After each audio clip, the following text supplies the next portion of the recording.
Hello friends, welcome to మా హనీయూమ్. ఈరోజు special video Christmas స్పెషల్గా ప్లమ్ కేక్ ఎలా తయారు చేసుకోవాలో చూపించబోతున్నాను. ఈజీ మెథడ్లో ఈ ప్లమ్ కేక్ మనం ఇంట్లోనే చేసుకోవచ్చు. సో ఇంకా లేట్ చేయకుండా వీడియోలోకి వెళ్ళిపోదాం.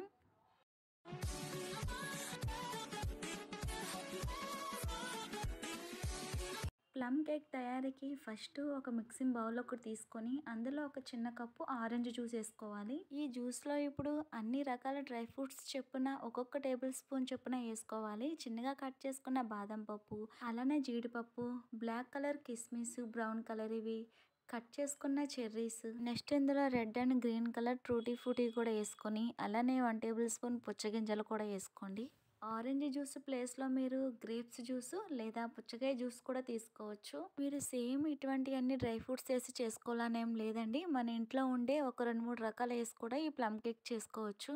ఒకసారి మిక్స్ చేసుకున్న తర్వాత ఇప్పుడు మూత పెట్టుకొని ఓవర్ నైట్ ఒక నైట్ అంతా వదిలేసేయండి. లేదా మీకు టైం లేకపోతే ఒక 4-5 గంటలైనా సరే నాననివ్వాలి. ఇప్పుడు స్టవ్ పైన ఒక కడాయి పెట్టుకొని ముందుగా ఒక అరకప్పు పంచదార తీసుకుని అందులో సగం పంచదార అందుట్లో వేసుకోవాలి. ఇప్పుడు ఈ పంచదారని మంట సిమ్ ఫ్లేమ్లో పెట్టుకొని క్యారమెల్ సిరప్ చేసుకుందాం. ఇలా కంటిన్యూగా కలుపుతూ ఉంటే పంచదార పూర్తిగా కరిగిన తర్వాత ఇలా గోల్డెన్ కలర్లోకి మారుతుంది.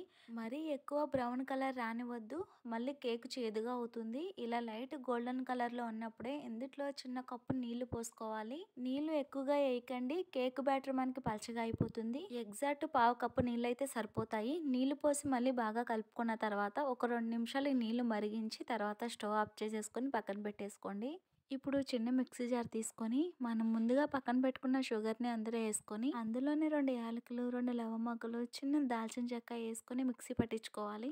ఇలా మిక్సీ పట్టించుకున్న తర్వాత ఒక 4-5 టేబుల్ స్పూన్ల బటర్ని కరిగించి ఇందులో వేసుకోవాలి. బటర్ లేదా ఎలాంటి ఫ్లేవర్ లేని కుకింగ్ ఆయిల్ కూడా వేసుకోవచ్చు. ఒక 4-5 టేబుల్ స్పూన్లు వేసుకొని అలానే కాచిన పాలు ఒక 2-3 టేబుల్ స్పూన్లు వేసుకోండి. ఇప్పుడు మెత్తటి క్రీమీ పేస్ట్ లాగా మిక్సీ పట్టించుకోవాలి. ఈ విధంగా మిక్సీ పట్టించుకున్న తర్వాత పక్కన పెట్టుకొని ఇప్పుడు మిక్సింగ్ బౌల్ ఒకటి తీసుకొని జల్లెడ పెట్టుకొని అందులో ఒక కప్పు మైదా పిండి, అలానే 1 టీ స్పూన్ కోకో పౌడర్ వేసుకొని అలానే చిటికెడు సాల్ట్ వేసుకొని 1 టీ స్పూన్ బేకింగ్ పౌడర్, అర టీ స్పూన్ బేకింగ్ సోడా వేసుకొని జల్లించేసుకోండి. పిండిని ఒకసారి కలుపుకొని ఒక నైట్ అంతా నానబెట్టుకున్న డ్రై ఫ్రూట్స్ మిక్స్ ని అందులో యాడ్ చేసుకొని ఒకే డైరెక్షన్ లో పిండిని కలుపుకోవాలి. అలానే మనం ముందుగా చేసి పెట్టుకున్న క్యారమెల్ సిరప్ ని ఇందులో వేసేసుకోండి. క్యారమెల్ సిరప్ యాడ్ చేసుకొని ఒకసారి మిక్స్ చేసుకున్న తర్వాత ఇప్పుడు మిక్సీ పట్టించుకున్న పేస్ట్ని కూడా ఇందులో వేసేసుకోండి. పేస్ట్ మొత్తాన్ని వేసుకొని ఎక్కడ కూడా గడ్డలు లేకుండా ఒకే డైరెక్షన్లో బాగా కలుపుకోవాలి. ఈ కేక్ బ్యాటర్ మనకి థిక్ కన్సిస్టెన్సీలో ఉండాలి. మామూలుగా రిబ్బన్ కన్సిస్టెన్సీ కాకుండా కొంచెం థిక్గా కలుపుకోవాలి. మన స్పూన్తో పట్టుకున్నప్పుడు ఆగి ఆగి పడుతుంది చూడండి. ఈ విధంగా కలుపుకున్న తర్వాత మనకి కేక్ బ్యాటర్ రెడీ అయిపోయింది. ఇప్పుడు స్టవ్ ఆన్ చేసుకుని మంట మీడియం ఫ్లేమ్లో పెట్టుకొని ఎడల్పాటి గిన్నె ఒకటి పెట్టుకొని అందులో ఇలాంటి స్టాండ్ అయినా లేదా సాల్ట్ అయినా వేసుకొని వేడి చేసుకోవాలి. ఇది హీట్ అయ్యేలోపు మనం కేక్ బ్యాటర్ వేసుకుందాము.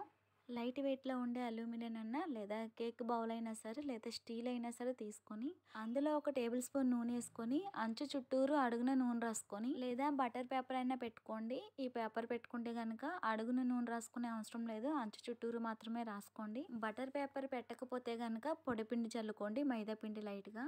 ఈ విధంగా ఈ థిక్నెస్ ఉండాలి కేక్ బ్యాటర్. మనం కేక్ చేసుకోవడానికి గిన్నె తీసుకున్నాం కదా, ఆ గిన్నెలో ఈ బ్యాటర్ మొత్తాన్ని వేసుకొని కేక్ బ్యాటర్ వేసుకున్న తర్వాత ఒక 2-3 సార్లు ట్యాప్ చేయండి. ఇలా ట్యాప్ చేసుకున్న తర్వాత పైనుంచి డ్రై ఫ్రూట్స్ వేసుకొని మనం వేడి చేసుకున్న గిన్నెలో ఈ కేక్ గిన్నె పెట్టుకుని పైన మూత పెట్టుకొని మంట మీడియంలో పెట్టుకొని ఒక 1/2 అవర్ పాటు ఉడికించండి. 1/2 అవర్ తర్వాత మళ్ళీ మంట సిమ్ ఫ్లేమ్లో పెట్టుకొని ఒక 20 నిమిషాల పాటు ఉడికించండి.